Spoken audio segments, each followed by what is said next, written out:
Selamat pagi, siang, sore untuk pemirsa sekalian. Di video kali ini, kami ingin menjelaskan secara singkat apa sih sistem sensorik khusus itu. Jadi dimulai dengan pengertian umum dulu ya. Sistem sensorik khusus adalah sistem yang membuat kita bisa melihat, mendengar, mengenal bau, menjaga keseimbangan, dan yang tak kalah penting, merasakan sesuatu secara fisik. Fungsi merasakan ini tergolong dalam sistem somatosensorik. Namun di video ini tidak akan dibahas secara rinci bagian somatosensorik atau peraba. Sistem sensorik atau panca indera bekerja spesifik dalam mendeteksi rangsang tertentu. Sebagai contoh, mata hanya bisa menangkap rangsang cahaya dan warna, sedangkan telinga hanya bisa mendeteksi suara. Fungsi saraf sensorik pada sistem somatosensoris secara umum adalah untuk merasakan rangsang sentuhan, suhu, dan rasa nyeri.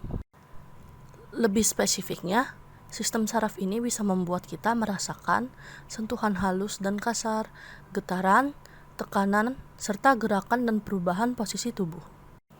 Nah, balik lagi, jadi kenapa kita butuh sistem saraf sensorik ini? Karena tanpa sistem saraf sensorik, manusia tidak dapat mempertahankan hidupnya jika ia tidak tahu adanya bahaya yang mengancam atau menimpa dirinya. Misalnya, karena ada mata, kita dapat melihat adanya bahaya dengan diketahui dengan jalan melihat. Mendengar, mencium, dan merasakan rasa nyeri, rasa raba, rasa panas, rasa dingin, dan sebagainya. Nah, itu kan penting sekali, jadi kita bisa merasakan kondisi lingkungan sekitar kita. Untuk mekanismenya lebih lanjut, mari simak videonya. Jadi akan dimulai dengan saudara Eri yang akan menceritakan apa efek yang terjadi pada matanya selama dia kuliah online. Nah, keseharian gue sebagai mahasiswa kedokteran di era pandemi sekarang, gue selalu belajar di rumah, kuliah di rumah, selalu menatap layar laptop atau komputer. Terkadang gue juga belajar itu ketika malam belajar, terus terlalu dekat melihat layar laptop, layar HP, akhirnya ya jadinya seperti inilah kehidupan mahasiswa ketika era pandemi. Semua serba di rumah, selalu serba dengan digital, laptop, dan handphone.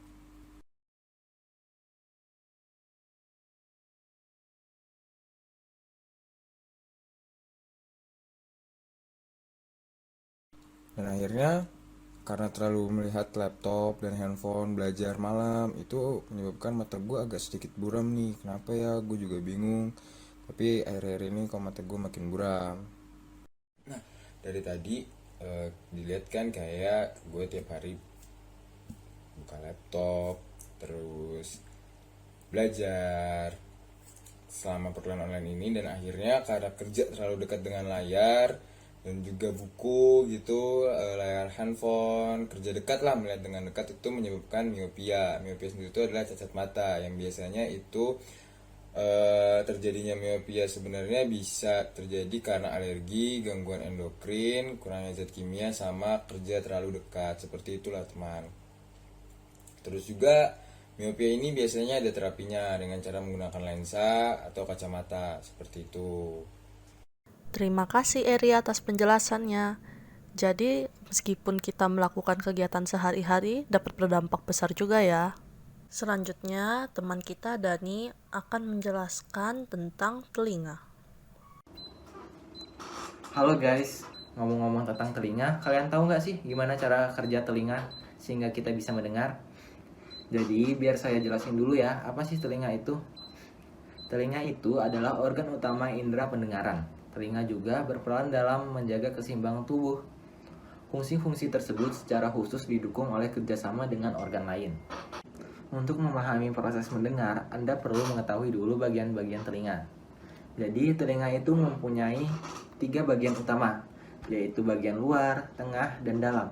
Pada proses mendengar, ketiga bagian ini bekerja secara berkesinambungan.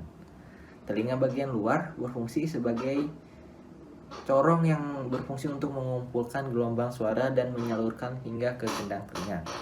Telinga luar terdiri dari dua bagian, yaitu daun telinga dan saluran telinga.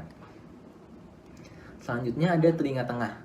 Nah, kalau telinga tengah ini dia berfungsi untuk memindahkan getaran suara dari gendang telinga menuju telinga bagian dalam.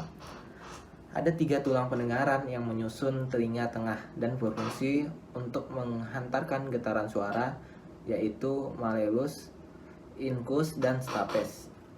Selanjutnya yang ketiga ada telinga dalam. Telinga bagian dalam berfungsi untuk menyalurkan suara ke sistem saraf pusat otak dan membantu keseimbangan. Terdapat beberapa bagian di telinga dalam. 2 diantaranya adalah koklea dan organa corti. Selanjutnya mari kita langsung memahami proses mendengar. Proses mendengar diawali dengan suara yang ada di sekitar, berupa getaran ataupun gelombang. Ditangkap oleh telinga bagian luar, kemudian getaran diteruskan ke saluran telinga sehingga memberi tekanan atau pukulan pada gendang telinga atau membran timpani. Ketika gendang telinga bergetar, maka getarannya akan diteruskan ke tulang pendengaran. Nah, tulang pendengaran ini akan memperkuat getaran ini dan mengirimkannya ke telinga bagian dalam. Saat mencapai telinga bagian dalam, getaran akan diubah menjadi impuls listrik dan dikirim ke saraf pendengaran pada otak. Otak lalu akan menerjemahkan impuls ini sebagai suara. Dengan memahami proses mendengar, diharapkan kita akan semakin cermat dalam merawat kesehatan dan kebersihan organ pendengaran, baik yang tampak dari luar maupun dalam. Apabila ada keluhan pada telinga Anda, seperti telinga berdenging, kurangnya kemampuan mendengar, misalnya tuli seperti tuli konduktif, atau nyeri pada telinga, segeralah periksakan ke dokter THT agar dapat ditangani sebelum kondisinya bertambah parah. Oke guys, cukup dari saya. Terima kasih. Terima kasih kembali Dani. Jadi lumayan kompleks ya proses bagaimana kita bisa mendengar. Selanjutnya ada penjelasan dari Alia tentang hidung. Jadi hidung itu merupakan suatu tonjolan yang berada di tengah, tepat pada wajah dan berfungsi sebagai organ pernafasan, indera, penciuman, bahkan indera pengecap. Nah, hidung itu juga berperan sebagai saringan yang sangat untuk membersihkan dan menyaring udara yang akan masukin tubuh. Selain itu, hidung memiliki kemampuan alami untuk menghangatkan udara yang terlalu dingin dan melembabkan udara yang terlalu kering untuk sebelum udara itu mencapai paru-paru. Jadi di sini saya akan menjelaskan beberapa fungsi bagian pada hidung. Fungsi pada bagian hidung itu yang terutama adalah lubang hidung karena sebagai pintu keluar dan masuknya udara ketika bernafas. Yang kedua adalah bulu-bulu halus. Nah, kalau untuk bulu-bulu halus ini berfungsi sebagai menjaring kotoran yang masuk ke rongga hidung. Yang ketiga adalah silia. Nah, kalau untuk silia, yaitu berfungsi untuk menangkap kotoran dan mendorong agar tidak turun ke saluran pernafasan yang lebih dalam. Nah, yang keempat adalah dinding tengah. Untuk dinding tengah itu berfungsi sebagai dinding pemisah bagian atas. Itu ada yang berdekatan dengan isi oleh tulang. Yang bagian tengah itu di bawahnya diisi oleh tulang rawan. Nah, yang kelima adalah dinding samping.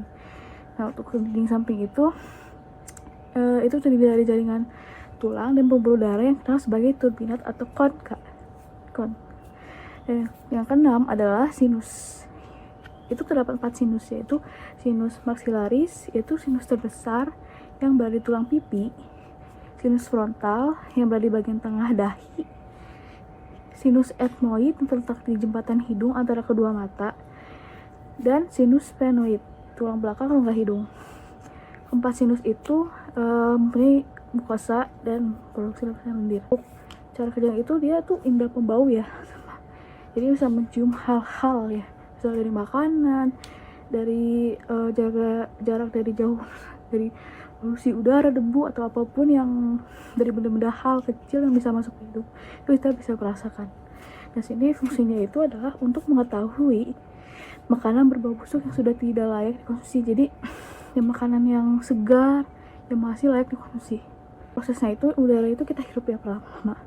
Nah, nanti masuk ke rongga hidung. bagian atas ruang hidung itu terdapat epitelium penciuman atau olfaktori. Jadi olfaktori itu apa sih olfaktori? Jadi olfaktori itu memegang peran penting dalam hal penciuman karena mengandung reseptor yang dapat mendeteksi aroma. Jadi mendeteksi aroma apapun, kayak mau dari aroma rasa apa, dari variannya. Di bagian bulbus olfaktori itu kan ada fungsi ya, berperan sebagai menerima semua impuls yang dikirim akson melalui otak. Jadi itu artinya itu bisa menerjemahkan langsung suatu bau apa yang dirasakan. Setelah itu yang kedua adalah akson atau neurit. Itu merupakan sel saraf penghubung yang mengangkut impuls hasil kerja saraf pembau. Jadi setiap aroma yang dia informasikan di dalam itu dia bisa mengetahui tentang informasi aroma apa yang dia sedang cium gitu. Nah, untuk saraf pembau itu kan dari reseptor yang punya stimulus dari gas yang hidup. Dan ini kan mempunyai 7 macam sel reseptor ya. Yaitu bisa mengenali loh, nyata manusia itu bisa mengenali lebih dari 400 macam aroma. Cukup di sini. Semoga bermanfaat bagi teman-teman dan juga untuk selanjutnya ilmu-ilmu yang saya berikan sama kalimat lainnya. Terima kasih teman-teman dan sampai jumpa.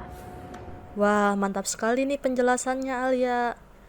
Penjelasannya sangat terperinci. Demikianlah penjelasan beberapa anggota dari sistem sensorik khusus. Terima kasih sudah menonton sampai akhir. Nanti kita berjumpa lagi ya. Dadah.